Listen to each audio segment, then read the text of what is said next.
अभी हमने बात करी जो है वो फोर्सेस ऑन प्लेन सरफेस की। अब हम बात करेंगे हाइड्रोस्टैटिक फोर्सेस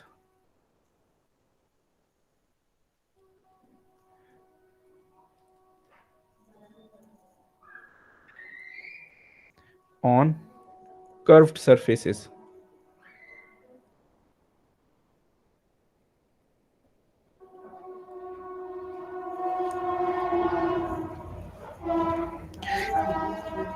कर्व्ड सरफेसेस के केस में कोई सेट फॉर्मूला नहीं है। जैसे प्लेन सरफेस का के लिए फॉर्मूला है टोटल फोर्स और उसका लाइन ऑफ एक्शन फोर्स का फाइंड करने के लिए जो फॉर्मूला है वो ऐसे कर्व्ड सरफेसेस के लिए नहीं है। ठीक है। तो लाइन ऑफ एक्शन जो है उसके लिए मतलब कर्व सरफेसेस में कोई फॉर्मूला नहीं है, लेकिन हम जो है वो प्लेन सरफेसेस का जो फॉर्मूला है उसी फॉर्मूले की मदद से कर्व सरफेस पे भी टोटल फोर्स जो है वो और उसका लोकेशन फाइंड कर सकते हैं। तो उसके लिए मैं एक जो है वो कर्व सरफेस बना लेता हूँ कि मान लीजिए ये कोई कैसी भी हो सकती है, कोई सरफेस है जो कि सबमर्ज्ड है।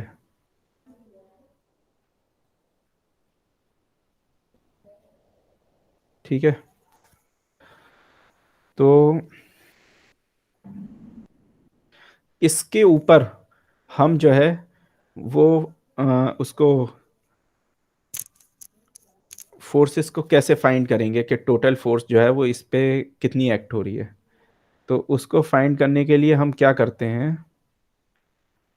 कि हम जो है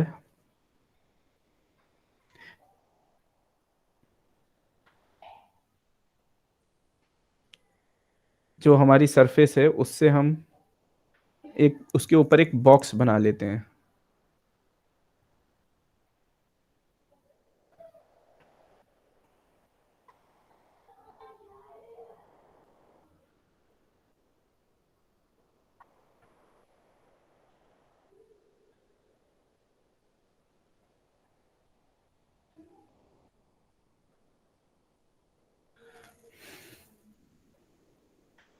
ठीक है। और ये जो हमारा बॉक्स है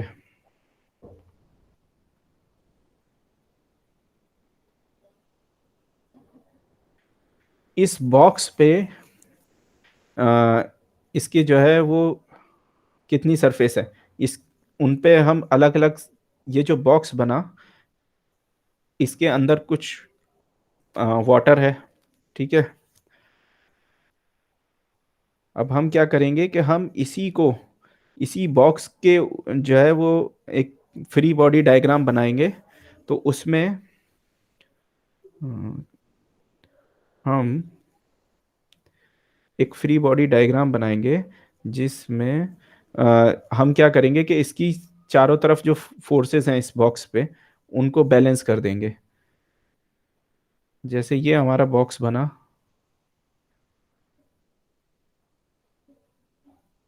जिस पे वाटर है, तो जितना ये वाटर इस बॉक्स में आया उसको उसका एक फ्री बॉडी डायग्राम बनाएंगे।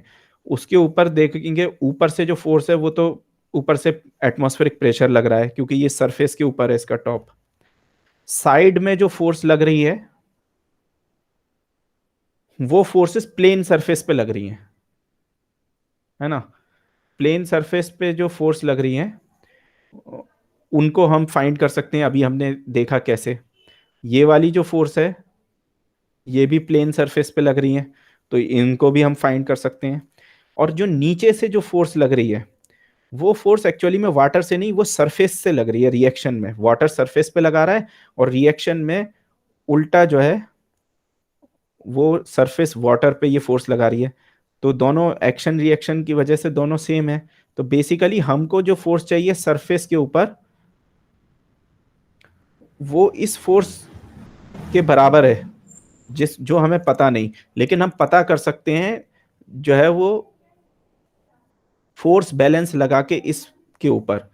देखिए यहाँ पे सरफेस पे जो टोटल फोर्स लग रही है वाटर की वजह से वो तो हमें पता नहीं है, लेकिन जो है वाटर के इसके रिएक्शन में, ये वाटर जो इस सरफेस पे फोर्स लगा रहा है, इसके रिएक्शन में जो ये सरफेस वाटर के ऊपर फोर्स लगा रही है, ये वाली फोर्स, ये फोर्स हम फाइंड कर सकते हैं फोर्स बैलेंस लगा के इस बॉक्स के ऊपर, जो ये वाटर से बना हुआ जो ये बॉक्स है, जिसका ये फ्री बॉडी डायग्राम है, इसके ऊपर हम लगा के, तो ये चीज जो है, इसको अप्लाई तो ऐसे करते हैं, लेकिन इसको समझना 2D में आसान है, तो इसलिए मैं इसको जो है 2D में करके दिखाऊंगा कि 2D में, यानी कि मान लीजिए कि आपकी सरफेस जो है वो ऐसे कोई सरफेस है,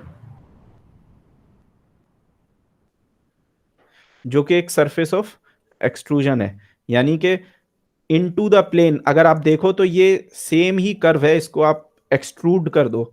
एक्सट्रूजन समझते हो आप लोग?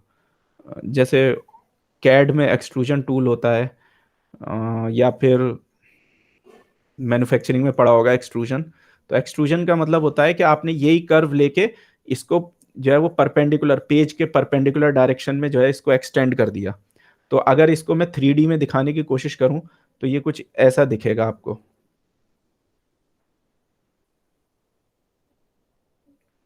ऐसा कुछ दिखेगा। इसको मैं यहां से देख रहा हूं तो ये मुझे यहां ऐसा नजर आ रहा है, 2D कर्व टाइप का नजर आ रहा है। अब इसके ऊपर मैं अपना वही बॉक्स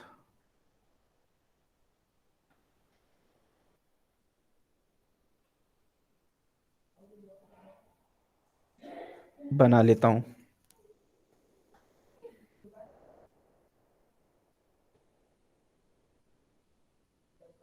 ठीक है, तो ये जो मेरी सरफेस थी, तो ये बॉक्स जो है वो मैं अलग बनाता हूं ताकि ताकि कंफ्यूजन ना हो।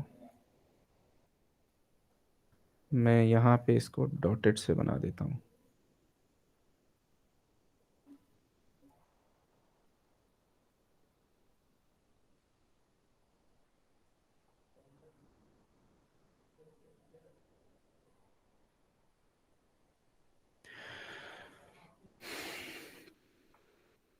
तो ये जो बॉक्स है, ये जो डॉटेड से मैंने बनाया है, इसमें जितना भी पानी इसके अंदर आया उसको मैं यहाँ पे बना रहा हूँ नीचे।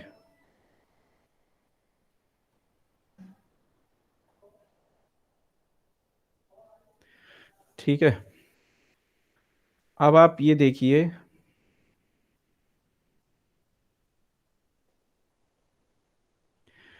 कि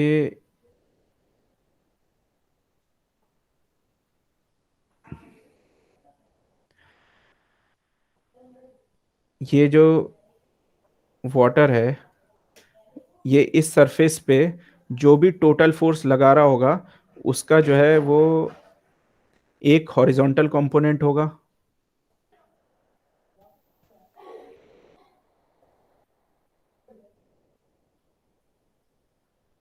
एक हॉरिजॉन्टल कंपोनेंट होगा और एक वर्टिकल कंपोनेंट होगा। ठीक है, तो वाटर इस सरफेस पे जितनी फोर्स लगा रहा है उतनी ही ये सरफेस इस वाटर पे लगा रही है।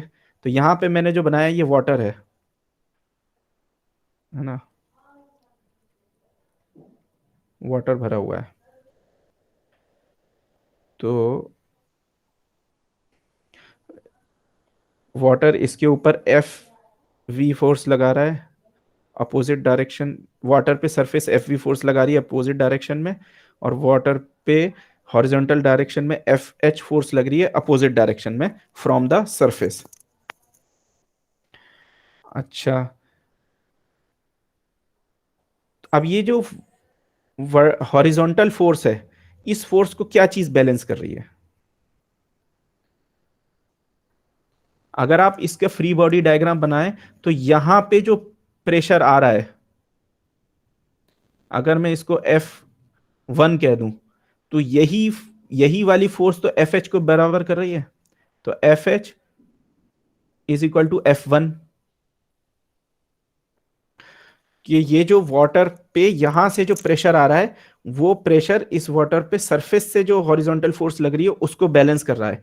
यानी कि हॉरिजॉन्टल कंपोनेंट अगर मुझको फाइंड करना है, जो है वो इस कर्व सरफेस पे जो हॉरिजॉन्टल फोर्स लग रही है FH, उसकी वैल्यू फाइंड करनी है, तो मुझे इस सरफेस के ऊपर जो टोटल फोर्स लग रही है हाइड्रोस्टैटिक, वो फाइंड करनी है। और इसको मैं आसानी से फाइंड कर सकता हूं क्योंकि ये एक प्लेन सरफेस है। प्लेन सरफेस के ऊपर मुझको, मैंने अभी जो है वो आपको दिखाया कि प्लेन सरफेस पे टोटल हाइड्रोस्टैटिक फोर्स कैसे फाइंड करते हैं। इसकी सेंट्रोइड निकालते हैं, उस सेंट्रोइड पे प्रेशर की वैल्यू निकालते हैं और उससे मल्टीप्लाई कर देते हैं एरिया को इसके। और इसी तरह से जो है उसका लोकेशन फोर्स का फाइंड करना हो तो सेंटर ऑफ प्रेशर निकालते हैं। तो बेसिकली ये F1 जो है ये सेंटर ऑफ प्रेशर पे एक्ट करती है, और F1 की वैल्यू जो है वो पी सी इंटू ए होती है, जो ए इसका एरिया है। और पी सी मतलब पी सी जो है वो पी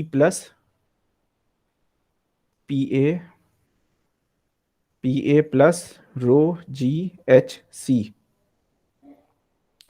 सेंट्रोइड की डेप्थ इनटू एरिया है।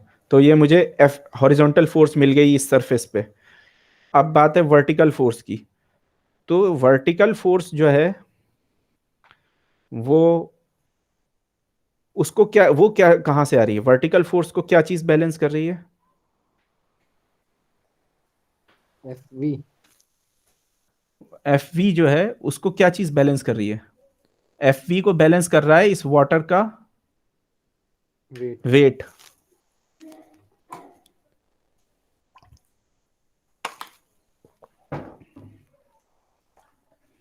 जितना वेट इस वाटर का है,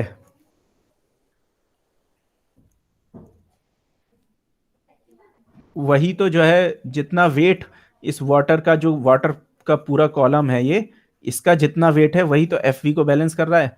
तो F V is equal to weight of water above this surface. ठीक है। अच्छा, और वेट जो है वो एक्ट कहाँ करता है? वेट एक्ट करेगा, ये जो पूरा वॉल्यूम है इसका जो सेंट्रॉइड होगा उस पे वेट एक्ट करेगा।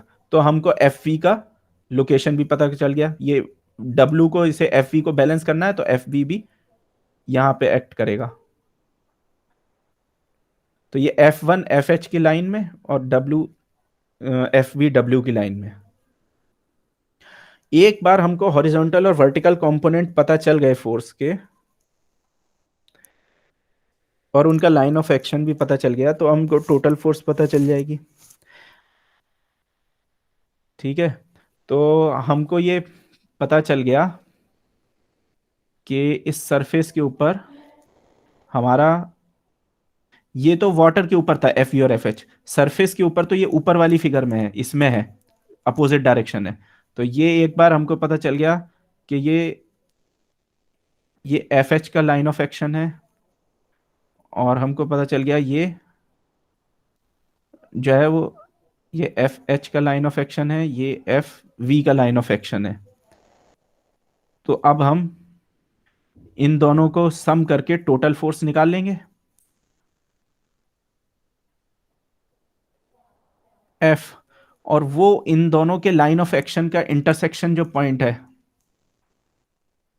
उससे उसका लाइन ऑफ एक्शन पास करेगा। तो ये फोर्स का एंगल भी आप फाइंड कर सकते हो, F theta, F V over tan theta equal to F V over F H, इसका ये भी एंगल भी फाइंड कर सकते हो। और ये दोनों लाइन ऑफ एक्शन जहां इंटरसेक्ट करेंगे,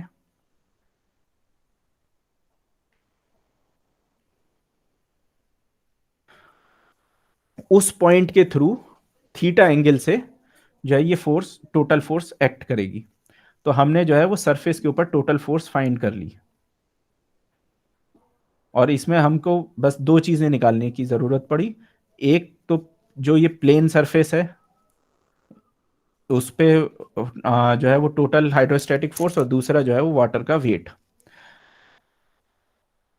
अच्छा, कभी कभी क्या होता है प्रॉब्लम में कि प्रॉब्लम में ऐसा दिया होता है कि हमको, अभी तो हमने ये इसके ऊपर ऊपर से फोर्स निकाली है, अगर हमको नीचे से फोर्स निकालनी पड़े,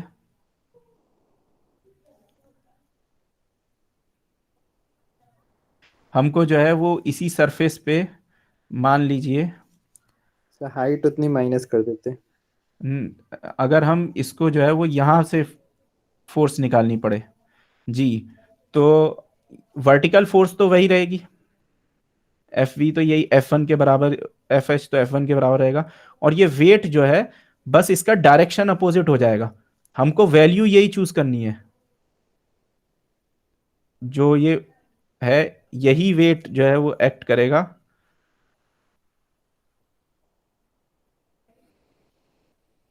यही एक्ट करेगा एफ वी, लेकिन इसका डायरेक्शन अपोजिट हो जाएगा अगर नीचे की तरफ फोर्स की बात करें, लेकिन वाटर कॉलम जिसको कंसीडर करना है वो यही रहेगा। कई बार लोग प्रॉब्लम में सॉल्व करते में ये गलती करते हैं कि नीचे का जो वाटर है, जब नीचे की फोर्स निकालनी है तो नीचे का जो वाटर है उसकी कंसीडर कर लेते हैं वॉल्यूम को, वो नहीं करना है, ये हमको ऊपर का ही वाटर का वॉल्यूम कंसीडर करना है, क्योंकि ऊपर की सरफेस और नीचे की सरफेस पे जो एफ वी है वो दोनों बैलेंस होने चाहिए, सेम होने चाहिए, तभी तो ये सरफेस इक्विलिब्रियम में रहेगी। तो जितना एफ वी ऊपर की सरफेस पे लग रहा है उतना ही एफ वी नीचे की सरफेस पे भी लग रहा है, बस डायरेक्शन अपोजिट है। इसी तरह से एफ एच का भी डायरेक्शन अपोजिट हो गया, ये एफ एच इधर का इधर आ गया और ये एफ वी जो है वो इधर का इधर आ गया, सिर्फ डायरेक्शन अपोजिट करना है, प्रोसीजर सेम है दोनों ऊपर या नीचे निकालने का। अभी जब प्रॉब्लम सॉल्व करेंगे तो फिर आएगा इसका। सर सेम ही तो है, डायरेक्शन चेंज क्या है? डायरेक्शन सेम नहीं है भाई, एक सेकंड रहेगा। ये देखो, ये वाली फिगर देखो, ये वाली फिगर देखो, यहां पे एफ वी नीचे की तरफ लग रहा था, सरफेस के ऊपर, ऊपर जब फोर्स की बात करें, देखो प्रेशर जो होता है हमेशा सरफेस की तरफ लगता है, नीचे की तरफ जो है ये है डायरेक्शन एफ एच का, ये है डायरेक्शन एफ वी का, ये नीचे की सरफेस पे है, ये डाउनवर्ड साइड, और ये जो है ये टॉप साइड पे है, इसको डाउनवर्ड की जगह बॉटम साइड लिखना है।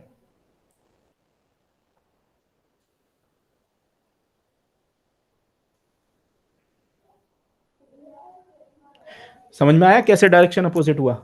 आप जो कंफ्यूज हो रहे हो वो वाटर के ऊपर फोर्स से हो रहे हो, ये जो हमने साइड में फ्री बॉडी डायग्राम बनाया हुआ है ये वाटर का है, सरफेस का नहीं है ये तो एफ एच जो है वो सरफेस, जो वाटर पे फोर्स लगा रही है वो है, हमको तो फाइंड करना है फाइनली कि सरफेस पे वाटर कितनी फोर्स लगा रहा है, वो अपोजिट होगी इसके, जो ये साइड में जो ये डायग्राम देख रहे हो, यस सर। वो तो सरफेस की वाटर पे फोर्स है, अल्टीमेटली जो फाइंड करना है वो है सरफेस की के ऊपर फोर्स वाटर की तरफ से, तो वो सरफेस पे अगर ऊपर की तरफ सरफेस पे जो फोर्स लग रही है उसको देखेंगे तो एफ वी डाउनवर्ड होगा, और नीचे की तरफ अगर देखेंगे तो एफ वी अपवर्ड होगा, यही एफ वी अपवर्ड जो होता है यही बायंसी को कॉज करता है। आगे अभी जब बायंसी पे आएंगे तो देखेंगे कि ये जो है वो एफ वी ऊपर और नीचे की, आप अभी भी देख सकते हो अगर इस सरफेस का कुछ थिकनेस होता, हम तो ये अभी जीरो थिकनेस की ये सरफेस की बात कर रहे हैं सिर्फ, अगर यहाँ पे सरफेस की जगह कुछ वॉल्यूम होती तो ये ऊपर और नीचे के एफ में डिफरेंस होता, नीचे का एफ बड़ा होता ऊपर का कम होता, वहीं से बायंसी आ जाती। अगर ये सरफेस की जगह यहाँ कुछ वॉल्यूम होती तो बायंसी इसके ऊपर लगती, इसीलिए क्योंकि ये ऊपर का एफ नीचे का एफ में डिफरेंस होता, लेकिन अभी हम सिर्फ सरफेस की बात कर रहे हैं, सिर्फ और सिर्फ सरफेस, जीरो थिकनेस है इसका, तो एफ जो है वो ऊपर और नीचे का सेम है। अब थोड़ा प्रॉब्लम सॉल्व कर लेते हैं इससे रिलेटेड। तो पहली प्रॉब्लम है,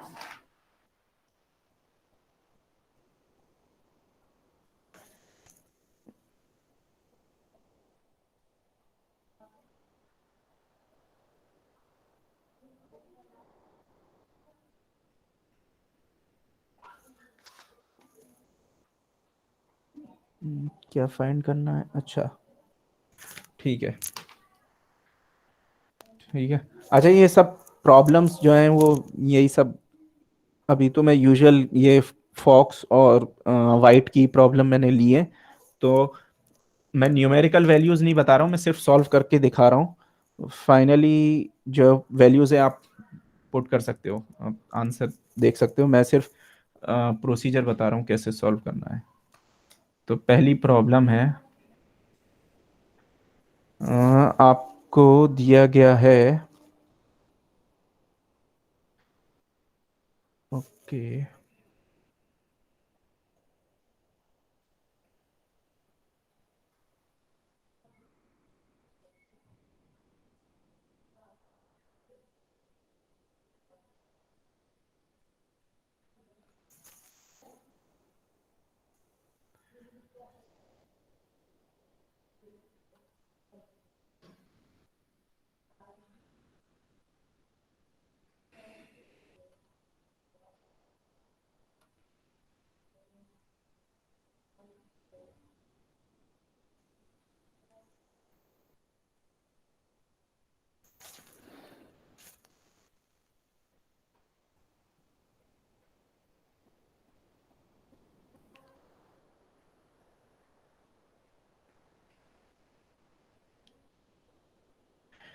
तो ये एक एक क्या बोलते हैं, एक बोर्ड है, एक एक तख्ता टाइप का एक गेट है, जो कि ये पानी को रोके हुआ है एक साइड में। तो इधर ये पानी भरा हुआ है, ये ये पानी भरा है, ये इसको रोके हुए है। और ये रोकने के लिए ये नीचे की, और यहाँ पे जो है वो हिंज है, ठीक है, हिंज, ओ के ऊपर एक हिंज लगा हुआ है, ठीक है। और ये जो है इसको, ये पानी के प्रेशर से ये नीचे ना जाए, इसके लिए क्या किया गया है कि यहाँ पे एक पुली है, और उस पुली से एक वेट लटका हुआ है, एक मास एम का वेट है, ये जो पुली है इससे एक वेट लटका दिया गया है। तो ये जो वेट है, इसकी कुछ वैल्यू है जो दी गई है उसमें, आई थिंक 2500 किलो शायद उसमें दी है किताब में, जो भी वैल्यू है डजेंट मैटर। तो इसकी एम की वैल्यू दी हुई है। तो हमको फाइंड ये करना है कि कितनी पानी की कितनी डेप्थ डी होगी, और ये दिया हुआ है यहाँ पे ये एंगल थीटा। तो बेसिकली हमको ये फाइंड करना है कि कितनी लेवल तक पानी जो है वो यहाँ पे भरा हुआ है, या हम भर सकते हैं कि ये इसकी जो, इसका जो एंगल है वो थीटा होना चाहिए। बेसिकली कुछ वैल्यू तो कुछ भी दे सकते हैं कि न्यूमेरिकल में आपको डी की वैल्यू भी बता सकते हो, थीटा पूछ सकते हैं, या थीटा की वैल्यू बता सकते हैं और पूछ सकते हैं डी की वैल्यू। लेकिन बात यह है कि ये पूरा सिस्टम जो है वो स्टैटिक इक्विलिब्रियम में है, ठीक है। तो ये फोर्स जो और मोमेंट जो है वो इस सिस्टम पे बैलेंस्ड होंगे। तो इसके लिए हमको सबसे पहले क्या करना होगा, सबसे पहले हमको बनाना होगा free body diagram. Free body diagram किस चीज का, इस गेट का। तो प्रॉब्लम में जनरली इस तरह की 2D जो प्रॉब्लम होती है उनमें इसका विड्थ नहीं दी होती है, कि मतलब इनटू द पेज जो है वो ये कितना चौड़ा है, इसकी विड्थ जो है वो दी नहीं होती है। तो हम जनरली अज्यूम कर लेते हैं कि विड्थ अपनी तरफ से कुछ भी मान सकते हैं equal to B. Finally answer में वो कैंसिल हो जाती है, तो उससे फर्क नहीं पड़ता। तो इसलिए जो है वो इसमें इस तरह की कोई प्रॉब्लम हो, विड्थ ना दी हो, 2D प्रॉब्लम, तो उसमें आप अपनी तरफ से बी मान सकते हो या 1 मान सकते हो, उससे आंसर पे इस पे फर्क नहीं पड़ता।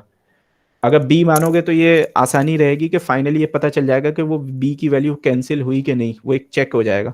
आपने 1 मान लिया, आपको पता ही नहीं चलेगा कि बी की कहीं ज़रूरत थी या नहीं। तो बेसिकली अब इसका जो है वो फ्री बॉडी डायग्राम बनाते हैं इस गेट का। तो ये गेट हमारा ये है, ठीक है भाई। इसके ऊपर एक फोर्स तो ये लग रही है, इस स्ट्रिंग के थ्रू, ये फोर्स कितनी होगी?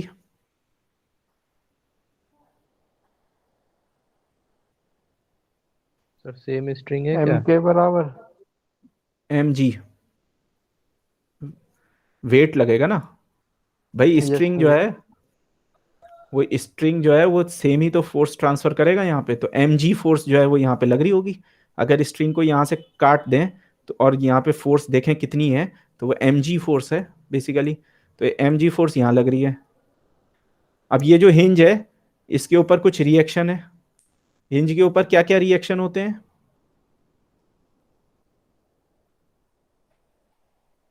Horizontal and vertical. एक हॉरिजॉन्टल एक होता है आर एक्स मान लें एक, या आर एच मान लें हॉरिजॉन्टल, एक आर वी मान लें वर्टिकल।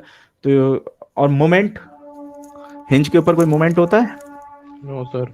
नहीं, हिंज पे कोई मोमेंट नहीं होता।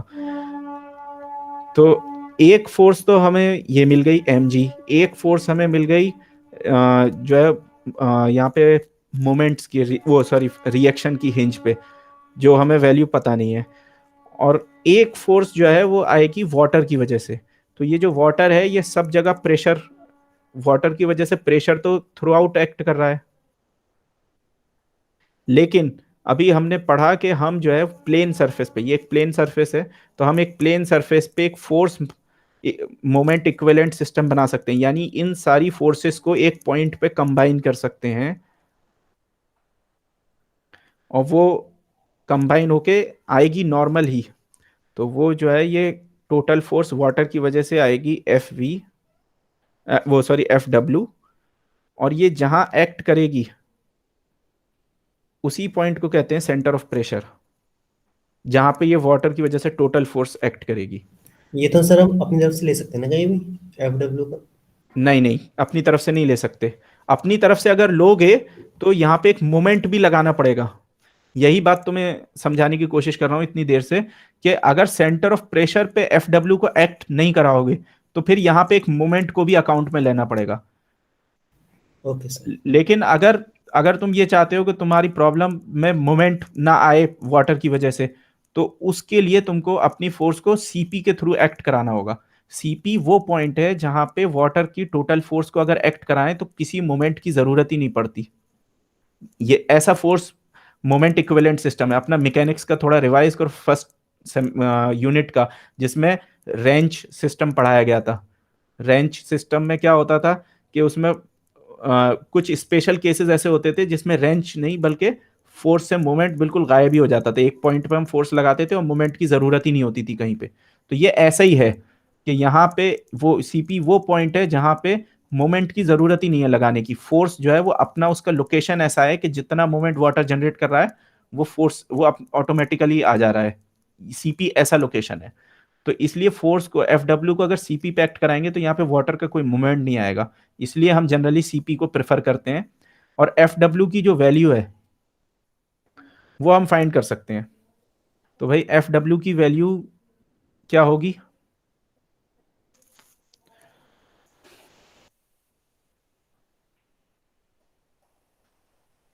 PC इंटू ए। पीसी इंटू ए।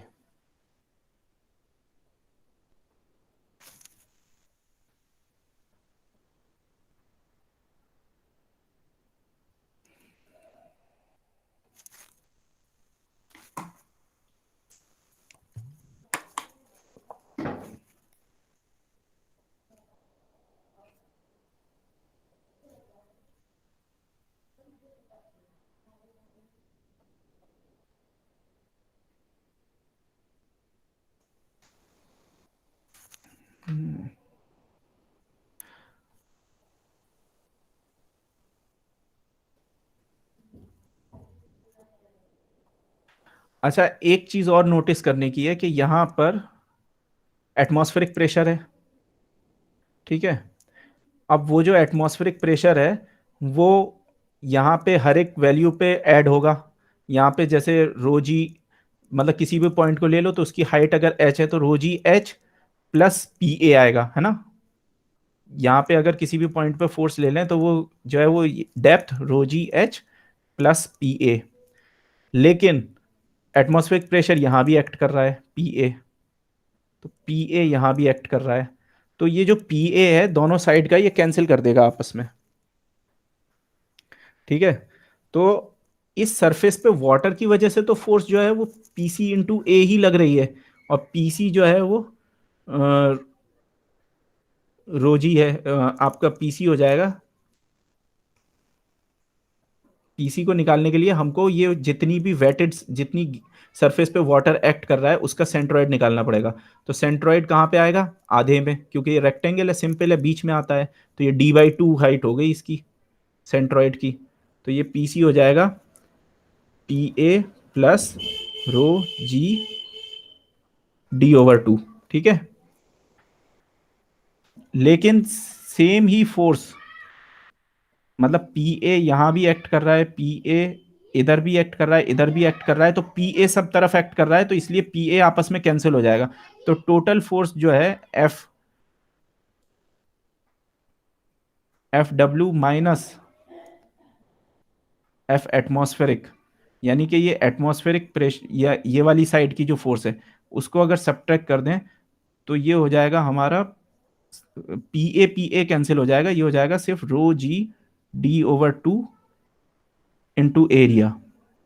तो बेसिकली ये जो फोर्स एक्ट कर रही है नेट फोर्स, मतलब ये तो एफ डब्ल्यू है, इधर से एफ ए भी है, तो ये जो नेट फोर्स है हमारी, इसलिए ऐसी जो प्रॉब्लम्स होती हैं जिसमें एटमॉस्फेरिक प्रेशर जो होता है वो सरफेसेस पे वो कैंसिल कर देता है अपने आप को, क्योंकि वो इधर भी एक्ट कर रहा है, इधर भी एक्ट कर रहा है, सब तरफ है, तो सब तरफ से तो वो जब एक्ट करेगा तो उसकी वैल्यू जो है वो कैंसिल हो जाएगी। तो इसलिए हमको जो यहाँ पे फोर्स लेनी है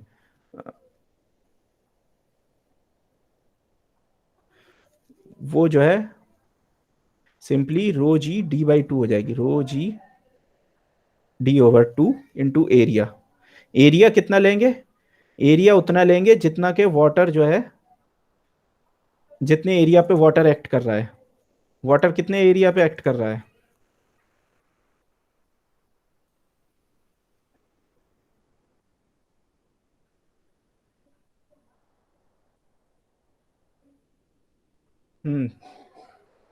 वाटर कितने कितने एरिया के ऊपर वाटर एक्ट कर रहा है भाई, वाटर को कितने एरिया पे एक्ट कर रहा है उसके लिए हमको ये लेंथ निकालनी पड़ेगी। Sir B into D sine theta. नहीं, मतलब क्लोज हो लेकिन थोड़ा सा, ये ऐसे सोचो, ये ट्रायंगल, यहाँ पे एक ट्रायंगल बना लो, तो ये ट्रायंगल की ये साइड है डी और ये एंगल है थीटा, हमको फाइंड करना है ये वाली साइड, ये कितनी हुई,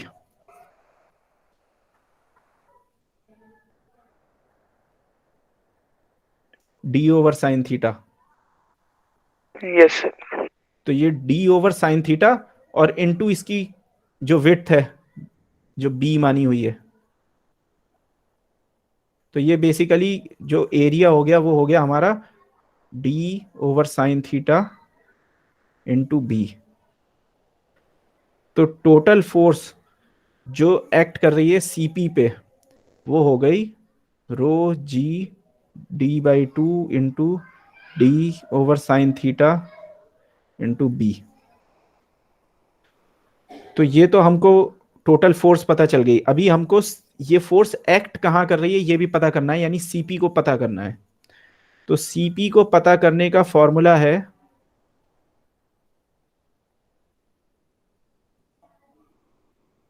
ये जो रेड बॉक्स में है, X C P Y C P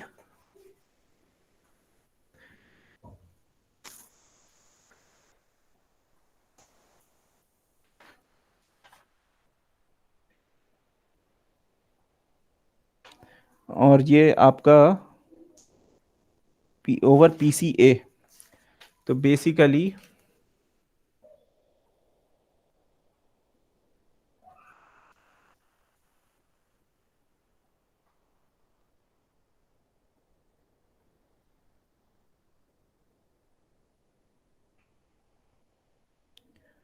basically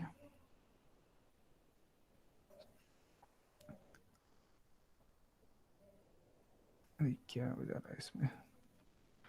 basically अगर ये तुम्हारी सरफेस है, ये इसका सेंट्रॉइड है, तो ये जो डिस्टेंस है ना, ये डिस्टेंस है वाई सी पी, और ये इसका फॉर्मूला होता है rho G sine theta over P C A, rho G sine theta over P C into A, यानी total force into I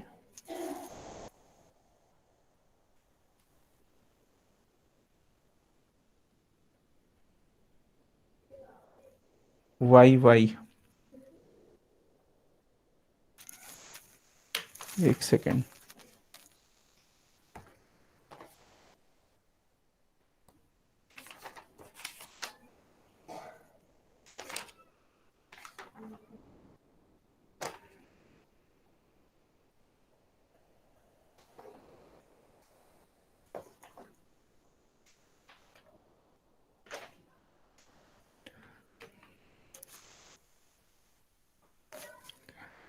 sorry, I Y Y नहीं, I X X, I X X. तो basically formula is this, कि अगर ये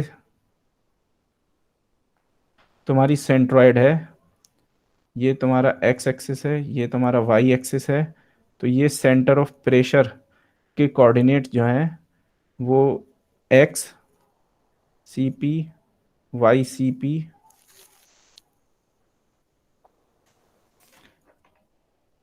is given by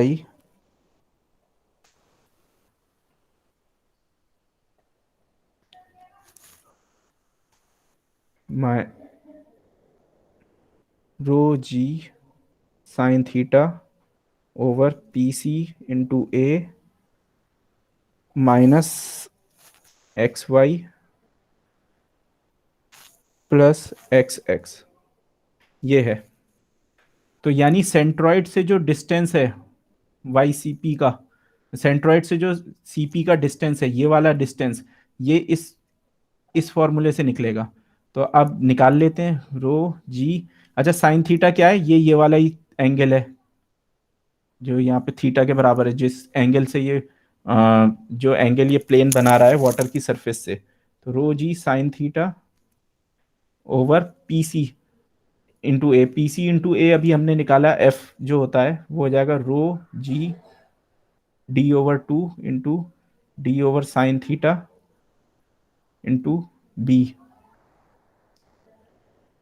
okay, into I X X. तो I X X क्या होता है? 1/12 B D cube, B D cube. और ये डी जो है वो यहाँ पे ये वाली हाइट है, इसका क्यूब, दिस इंटू दिस, इसका क्यूब। तो इसका क्यूब क्या हो जाएगा? डी ओवर साइन थीटा का क्यूब, ये आ जाएगा तुम्हारा वाई सी पी। तो वाई सी पी जब सिंप्लीफाई करोगे तो कट कटा के आ जाएगा D over 6 sine theta.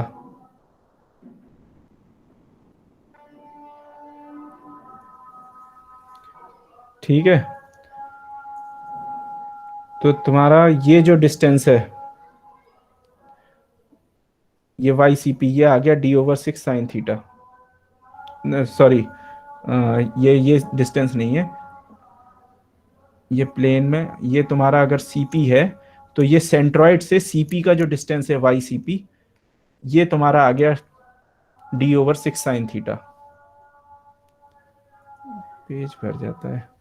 Basically ये है तुम्हारा सेंट्रॉइड, यहां तक भरा हुआ है पानी, ये भरा हुआ है पानी, ये जितने एरिया पानी में है उसका सेंट्रॉइड है सी, उसका जो ये डिस्टेंस निकल के आया ये आ गया डी ओवर 6 साइन थीटा। और हमको चाहिए क्या? हमको चाहिए ये वाला डिस्टेंस। इसको अगर मैं कह दूं, कुछ भी कह दूं, ए कह दूं, ए कह दूं, तो ये वाला डिस्टेंस आ जाएगा, ये कितना है? ये है d/2 sin थीटा, क्योंकि ये आधी डेप्थ पे है ना d/2 पे, तो ये c d/2 sin थीटा, तो a हो गया मेरा d/2 sin theta minus d/6 sin theta.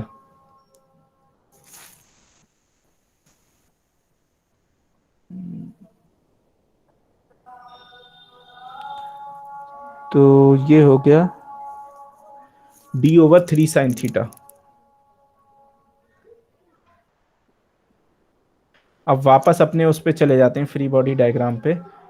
तो अब इस फ्री बॉडी डायग्राम में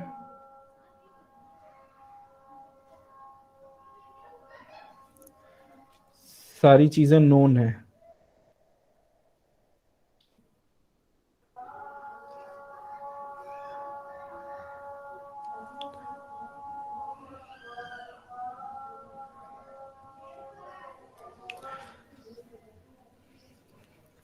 हमको ये पता है ये डिस्टेंस a है, ये फोर्स पता है, ये फोर्स पता है, और रिएक्शन पता नहीं है। तो रिएक्शन की जरूरत नहीं है, क्योंकि हम क्या कर सकते हैं, इसके अबाउट, हिंज के अबाउट मोमेंट लिख सकते हैं।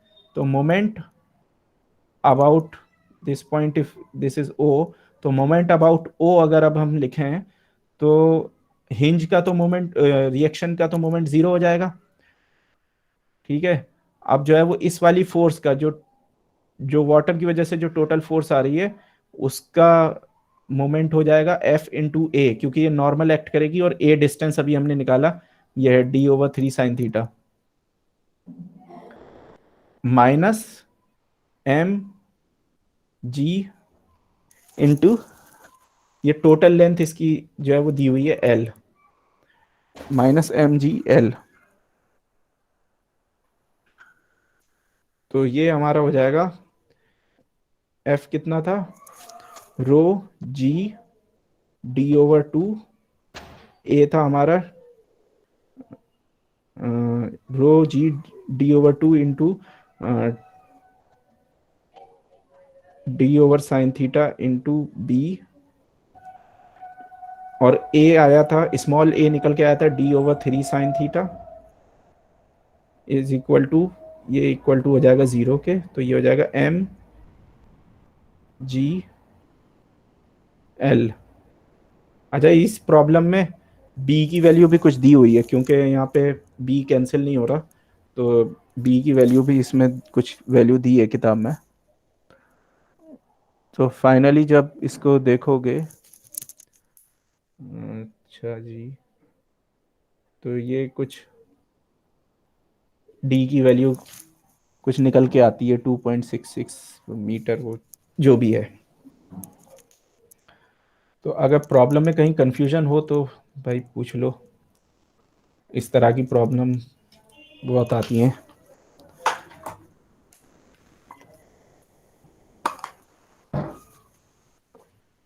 मेन जो फॉर्मूला सबसे ज्यादा इंपॉर्टेंट है, वो है एक तो टोटल फोर्स का फॉर्मूला वाटर की वजह से, वो है सेंट्रॉइड के ऊपर प्रेशर इनटू एरिया। ठीक है, और दूसरी चीज जो इंपॉर्टेंट है वो है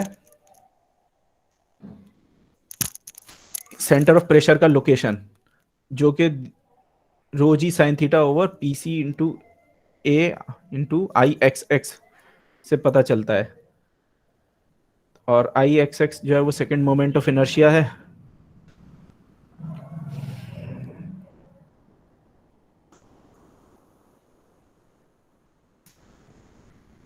इसी में कि एक और प्रॉब्लम सॉल्व कर लेते हैं, उससे थोड़ा और क्लियर होगा।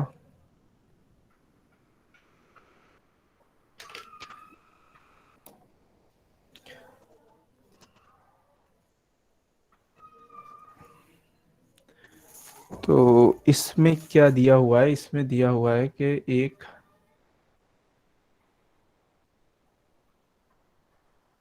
बॉक्स है, बॉक्स क्या है, एक एक ब्लॉक है, वुडन ब्लॉक।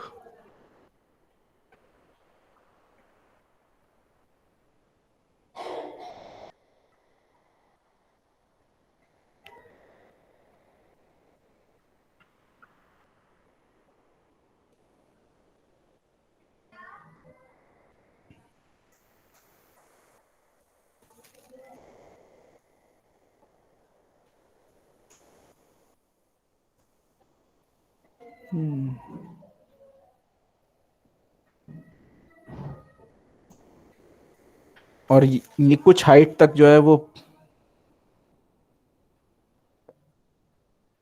ये डूबा हुआ है, तो और इसकी कुछ साइड है, तो हमको पता क्या लगाना है इसमें। अच्छा, ठीक है, ठीक है। तो ये जो ब्लॉक है, इसका स्क्वायर क्रॉस सेक्शन है, इसकी लेंथ है L।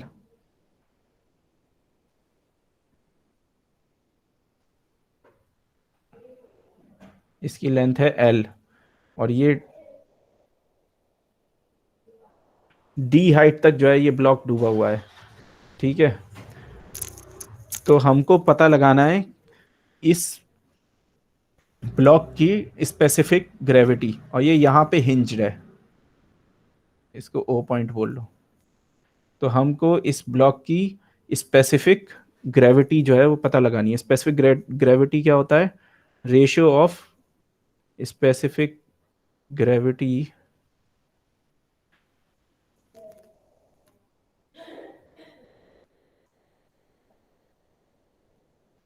Is ratio of density of material. तो ये डेंसिटी ऑफ ब्लॉक है यहाँ पे, और टू डेंसिटी ऑफ वाटर, यहाँ पे वाटर भरा हुआ है। तो अब इसका जल्दी से फ्री बॉडी डायग्राम बना लेते हैं। इस ब्लॉक का फ्री बॉडी डायग्राम होगा कुछ ऐसा। यहाँ पे एक्ट करेंगी अगेन कुछ रिएक्शंस, और यहाँ पे एक्ट करेगी वाटर की तरफ से फोर्स, और वाटर की तरफ से कुछ फोर्स एक्ट करेगी इस सरफेस पे, और बीच में एक्ट करेगा इसका वेट। तो सारी फोर्सेस को लेवल कर लेते हैं। ये तो हो गया इसका वेट, ये हो गई वाटर की वजह से फोर्स F1, ये हो गई वाटर की वजह से फोर्स F2, और ये हो गया आपका रिएक्शन, वर्टिकल रिएक्शन, हॉरिजॉन्टल।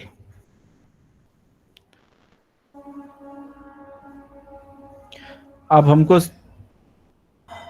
यहां तक वाटर है। सबसे पहली चीज जो हमको फाइंड करनी है वो F1 और F2 है। तो F2 जो है वो तो कांस्टेंट है फोर्स, ये तो इस सरफेस के ऊपर F2 जो है वो कांस्टेंट है प्रेशर वाटर का। अच्छा, यहाँ पे भी PA एटमॉस्फेरिक प्रेशर जो है वो सब तरफ से एक्ट कर रहा है ब्लॉक के, यहाँ पे भी एक्ट कर रहा है, यहाँ पे भी एक्ट कर रहा है, और वाटर के अंदर भी प्लस PA करके टर्म आती है। तो इसमें एटमॉस्फेरिक प्रेशर जो है वो सब तरफ से कैंसिल हो जाएगा, इसलिए इसको अकाउंट में लेने की जरूरत नहीं है, क्योंकि बॉडी के सब तरफ से एक्ट कर रहा है। अगर कोई बॉडी जो है वो सबमर्ज्ड हो फुल्ली, पूरी की पूरी पानी में हो, या कुछ हिस्सा पानी में और कुछ हिस्सा हवा में हो, तो उस केस में एटमॉस्फेरिक प्रेशर को लेने की जरूरत नहीं है, क्योंकि वो एक दूसरे को कैंसिल कर देता है। तो यहां पे सबसे पहले हम फाइंड करेंगे F2। तो F2 हो जाएगा हमारा जो है वो वाटर का प्रेशर जो है वो यहाँ पे कितना होगा, ये अगर लेवल D है, तो वाटर का प्रेशर इस लोअर सरफेस पे होगा rho G, rho of water into G into D।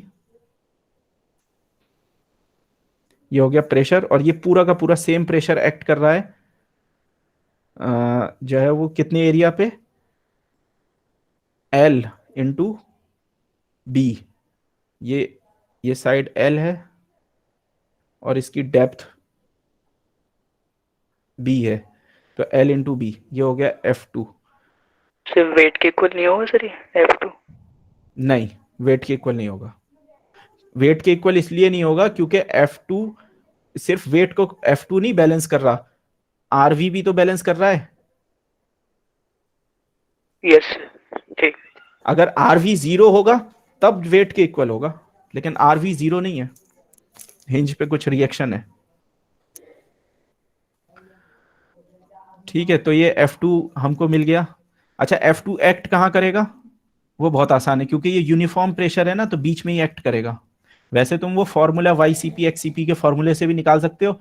इसको जो है वो इसको उसको जो है वो 90 डिग्री रख के, सॉरी 0 डिग्री रख के साइन थीटा का सेम फॉर्मूला, लेकिन उसकी ज़रूरत ही नहीं है, सिंपल केस है ये। तो ये तो बीच में ही एक्ट करेगा क्योंकि ये यूनिफॉर्म प्रेशर है, सब तरफ से बराबर है। तो ये डिस्टेंस जो है वो L/2 पे एक्ट करेगा ये। अब आते हैं F1 पे। F1 के लिए अगेन हमको सेंट्रॉइड निकालना पड़ेगा, इसका, इस एरिया का जो डूबा हुआ है इसका सेंट्रॉइड। तो इसका सेंट्रॉइड कितना है, d/2 डेप्थ पे है। तो pressure at centroid is rho G into d/2 into area. कितना एरिया सबमर्ज्ड है, d इंटू बी, एल नहीं, सिर्फ d एरिया जो है वो पानी में है, एल पूरा का पूरा पानी में नहीं है। तो इसलिए ये हो जाएगा rho G d/2 into D into B. ठीक है। अब अगली चीज जो फाइंड करनी है वो है लोकेशन इसका, कि F1 कहाँ लोकेट लोकेट कर रहा है। तो ये जो इसकी सेंट्रॉइड है, ये अगर इसकी सेंट्रॉइड है और ये F2 का एक्ट कर रहा है, तो ये जो डिस्टेंस है ये हो गया मेरा YCP। YCP is equal to again same formula, rho G sine theta, rho G sine theta over PC into A into I X X. तो रो जी साइन थीटा, तो यहाँ पे थीटा कितना है 90 डिग्री, ये वर्टिकल है, तो sine theta हो गया 1 ओवर PC इंटू ए जो है वो यही है, ये F1 पूरा का पूरा PC इंटू ए ही तो है, rho G d/2 into D into B. और I X X 1/12 B D cube. यहाँ पे डी बाई साइन थीटा नहीं है बस, क्योंकि यहाँ पे जो है वो एंगल पे नहीं है, तो ये पूरा का पूरा डी हो जाएगा, डी क्यूब हो जाएगा। तो ये हम करेंगे तो हमको मिल जाएगा YCP। तो ये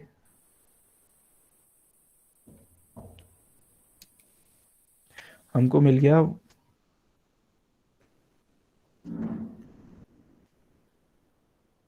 YCP की वैल्यू निकल कर आई d/6।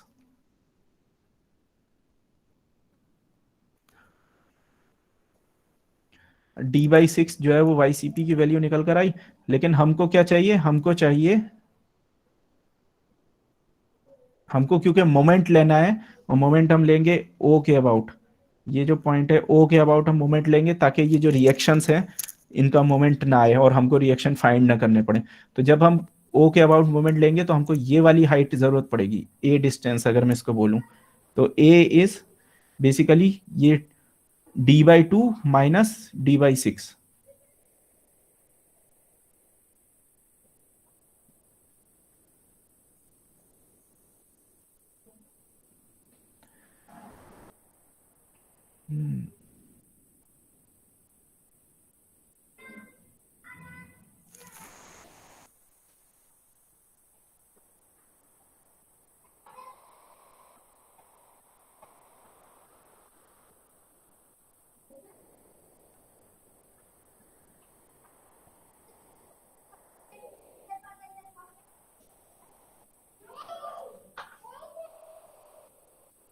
तो ये हो जाएगा 2d/3।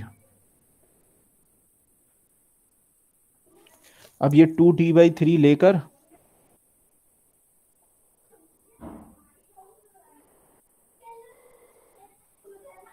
जो है वो इसका मोमेंट इक्वल टू 0 कर लें, moment about O equal to 0। तो ये हो जाएगा O के अबाउट जब मोमेंट लेंगे तो हमारा हो जाएगा, सबसे पहले लेंगे वेट इंटू L/2। ठीक है, अगर काउंटर क्लॉकवाइज पॉजिटिव लिया तो weight into L/2 minus F2 into L/2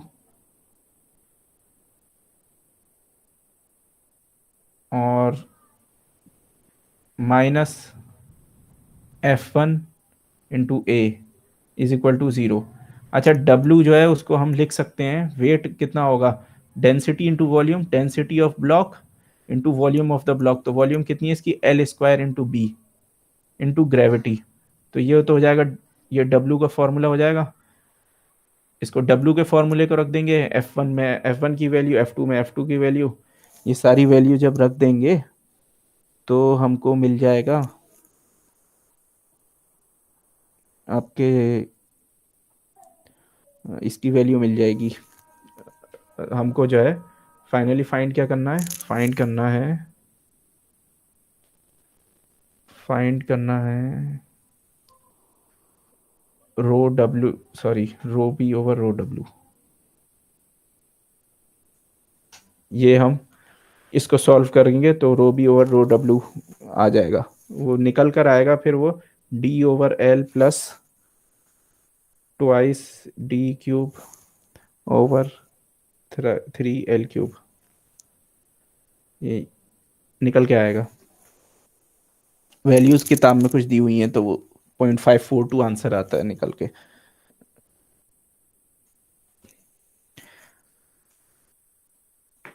अच्छा, इसी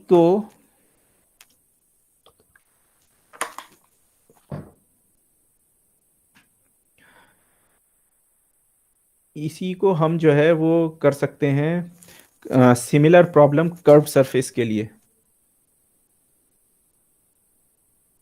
अच्छा, अटेंडेंस में खोल देता हूँ जब तक।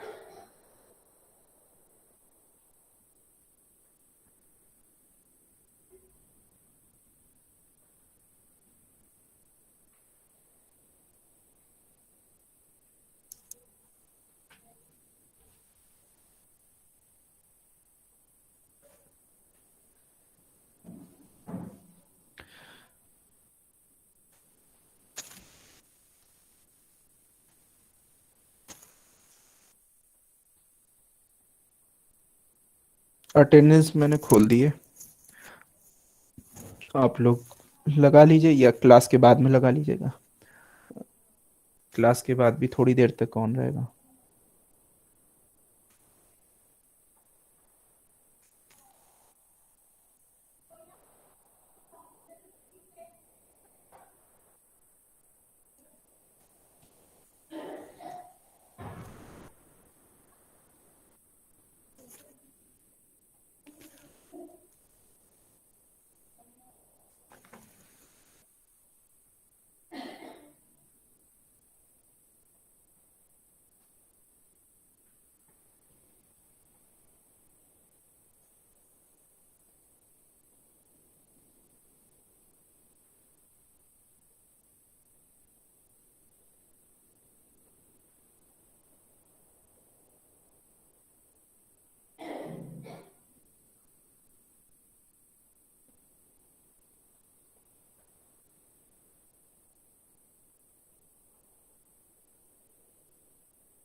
To D/3 plus D/6।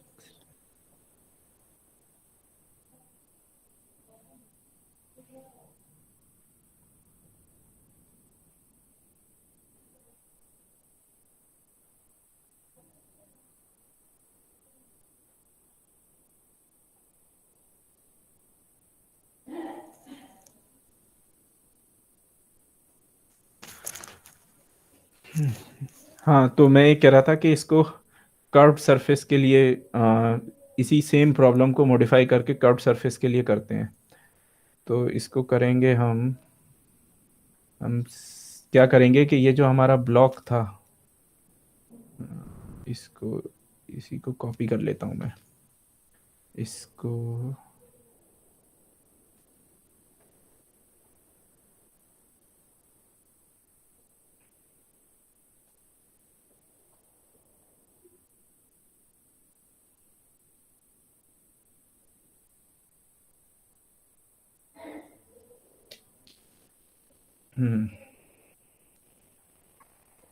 अब थोड़ा सा कर्व सरफेस के बारे में देखने के लिए क्या करते हैं कि यहाँ पे ये जो ब्लॉक है इसको अ, इसको स्क्वायर की जगह इसको हम ले लेते हैं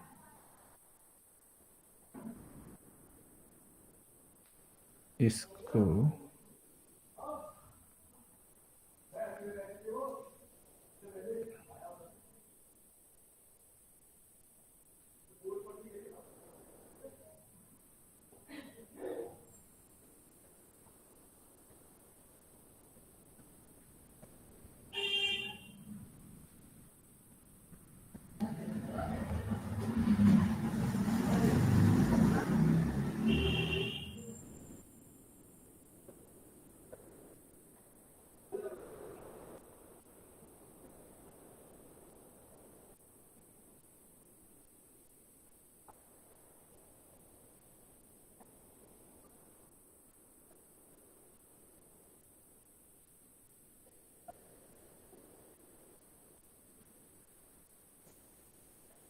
इसको कुछ इस शेप का ले लेते हैं, इससे अच्छा तो मैं बना ही लेता इसको।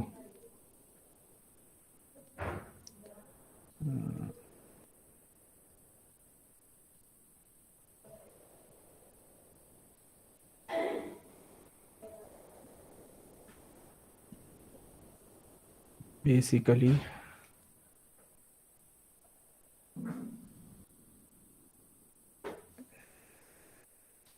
एक हमारे पास में है ये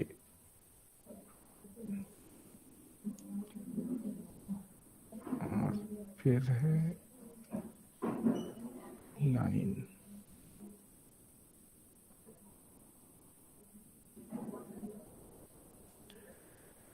फिर लेकर इरेजर,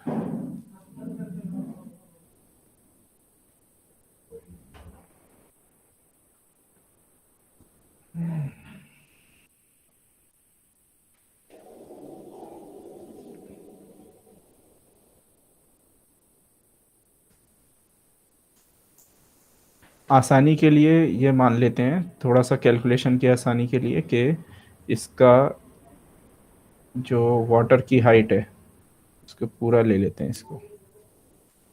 ठीक है, अब ये हो गया इसका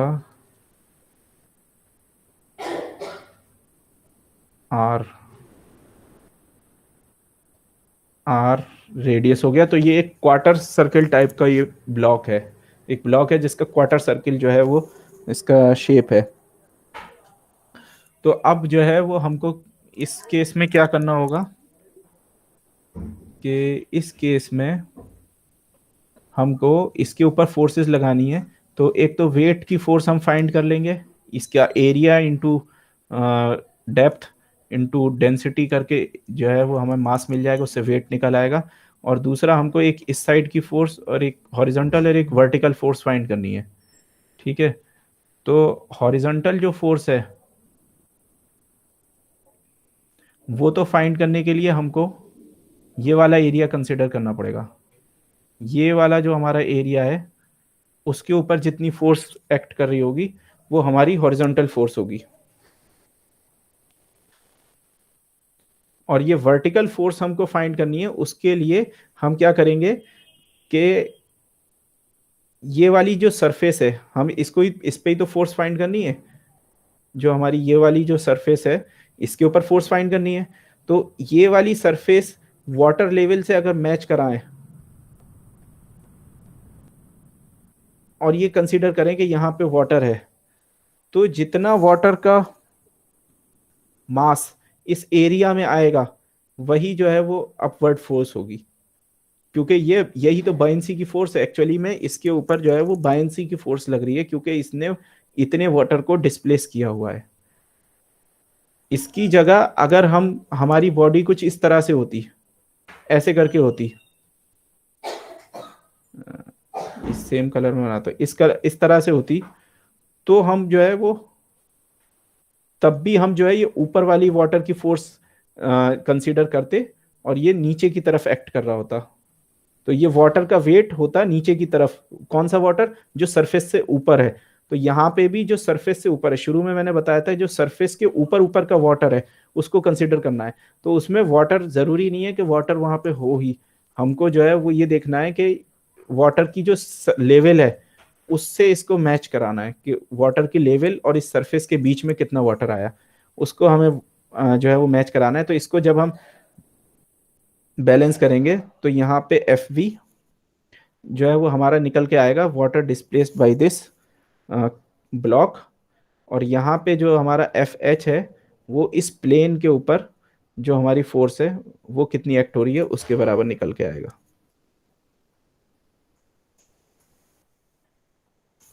और फिर हम अगेन अपना पूरा प्रोसीजर जो है वो मोमेंट वगैरह का अप्लाई करेंगे तो हमको जो है ये इसका वो मिल जाएगा। ये थोड़ा सा लेंदी है क्योंकि इसमें आपको जो है एक तो ये फाइंड करना, एक तो ये पता करना पड़ेगा कि इसका वो क्या है। लेंदी तो मतलब नहीं है, लेंदी ये है कि बस आपको ये फाइंड पता होना चाहिए कि इसका जो सेंट्रॉइड है वो कितना होता है क्वार्टर सर्किल का। तो वो 3 पाई बाई नहीं 4r/3 पाई होता है। तो ये डिस्टेंस है 4r/3 पाई, 4r/3 पाई। तो ये वेट भी और एफ वी भी दोनों 4r/3 पाई पे एक्ट कर रहे हैं। और इधर एफ एच जो है ये अगेन आपका निकल के आएगा, जो डेप्थ है, डेप्थ यहाँ पे आर है तो ये निकल के आएगा आपके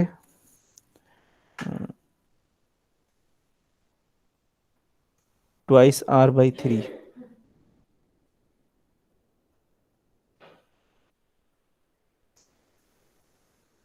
यानी कि ये आपका r/2 और ये आपका ये डिस्टेंस r/2 में से गया, r/2 माइनस अगेन r/6, तो वो हो जाएगा आपका 2r/3।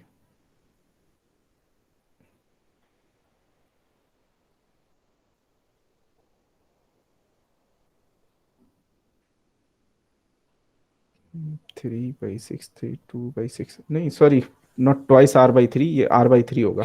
पीछे भी मैंने r/2 माइनस r/6 को r बाई 2r/3 लिख दिया है, ये 2d/, हाँ ये 2 हाँ वो जो है d/2 माइनस d/6 जो है वो मैंने 2d/3 लिख दिया, तो d/3 होता है एक्चुअली। पीछे भी प्रॉब्लम में लिखा है, उसको करेक्ट कर लेना और इसको करके इस प्रॉब्लम को ना आंसर को मैच कर लेना। फॉक्स की और उसकी वाइट की किताब की प्रॉब्लम है, इस तरह की काफ़ी प्रॉब्लम है, कुछ मैं ट्यूटोरियल शीट या असाइनमेंट में दूंगा तो उसको जो है कर लेना। अच्छा ये शॉर्टकट है पता है, ज्यादातर केस में हमको ये आई एक्स एक्स और ये पूरा formula rho G sine theta by P C A I X X लगाने की जरूरत ही नहीं पड़ती, क्योंकि ये अगर ये रेक्टेंगुलर सरफेस है हमारी, है ना, जैसे कि ये सब रेक्टेंगुलर सरफेस है, क्योंकि 2D प्रॉब्लम में तो रेक्टेंगल ही बनेगा जब उसे एक्सट्रूड करेंगे। तो रेक्टेंगुलर सरफेस के लिए ये जो है नीचे की तरफ से अगर इसको देखो तो ये यही निकल के आता है d/3। तुमने देखा भी होगा पीछे भी सब में सेम ही वैल्यू निकल के आ रही है, d/3 निकल के आ रहा है। तो ये एक शॉर्टकट भी है। लेकिन अगर मान लो कि ऐसा दिया हो कि जैसे ये एक सेमी सर्कुलर गेट है, इसके ऊपर प्रेशर पड़ रहा है, मतलब वाटर ऐसे है, तो अब यहाँ पे तुम जो है वो तुम्हारा ये d/3 नहीं निकल के आएगा। d/3 निकल के आता है अगर रेक्टेंगल है और इस पर प्रेशर पड़ा है, तो ये हाइट अगर d है, डूबा हुआ है, तो ये नीचे से इसके जो है ये d/3 निकल के ऊपर एक्ट करता है प्रेशर। ये मतलब ये एक स्पेशल केस है जो जनरली ज़्यादातर यूज़ होता है। ठीक है, एक प्रॉब्लम जो है मैं सोच रहा था बायनेंसी से रिलेटेड, बायनेंसी नहीं सॉरी, उससे रिलेटेड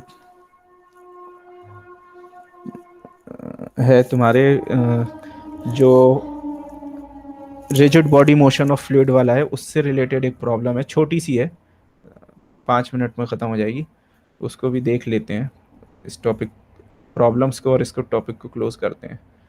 तो बेसिकली है ये कि एक ट्रक या एक टैंक समझ लो जिसके अंदर वाटर भरा हुआ है और उसके अंदर एक एक बैलून है, ठीक है। और ये बैलून जो है वो, बैलून के अंदर कुछ गैस भरी हुई है, कोई लाइट गैस भरी है, हीलियम दिया हुआ है किताब में, जो भी है डजेंट मैटर, कोई लाइट है गैस, मतलब डेंसिटी उसकी कम है इससे काफ़ी। तो ये जब ये रुका हुआ होगा, अभी इसके अंदर जो है वो वाटर तुम्हारा भरा हुआ है, तो जब ये रुका हुआ होगा तब तो तुम्हारा जो बैलून है वो ऐसे करके वर्टिकल होगा, ठीक है। और ये तुम्हारे ग्रेविटी एक्ट कर रही है इस डायरेक्शन में, लेकिन जब ये तुम्हारा ए डायरेक्शन में ये एक्सेलरेट करेगा, तो ये बैलून कैसा होगा, ये बैलून जो है वो पीछे की तरफ जाएगा, हमें मतलब हमारा इंट्यूशन ये कहता है, हमको ऐसा लगता है देख के कि ये बैलून जो है वो ऐसे कुछ हो जाएगा।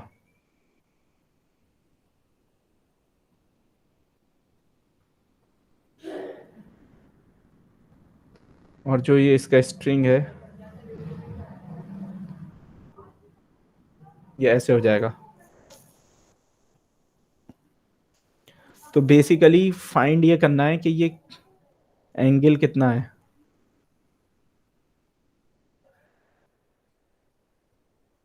ये एंगल थीटा फाइंड करना है। तो इसको फाइंड करने का बड़ा आसान तरीका है, ये प्रॉब्लम बड़ी सिंपल है कि तुम्हारा जो, जब ये तुम्हारा स्टैटिक है तो इसके ऊपर जो बायंसी एक्ट कर रही है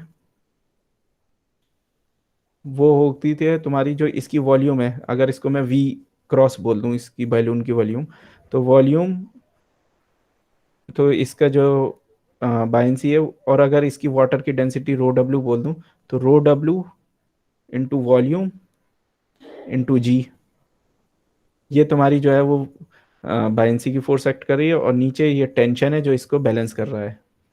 लेकिन जब ये तुम्हारा एक्सेलरेट कर रहा है तो इसमें एक तो तुम्हारी बायंसी की फोर्स ये है वर्टिकल रो जी,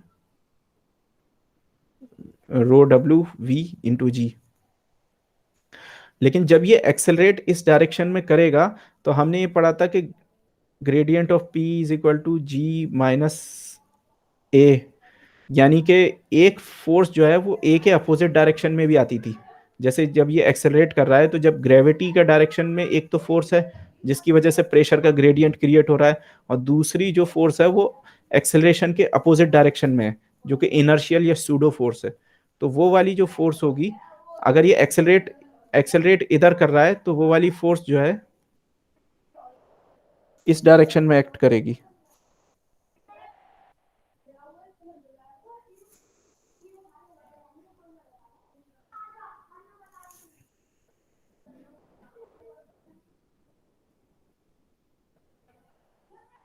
ठीक है, तो ये वाली फोर्स हो जाए, तो ये वाली बायंसी की कितनी फोर्स होगी, ये भी सेम रो डब्ल्यू, और जी की जगह यहाँ पे ए कर देंगे।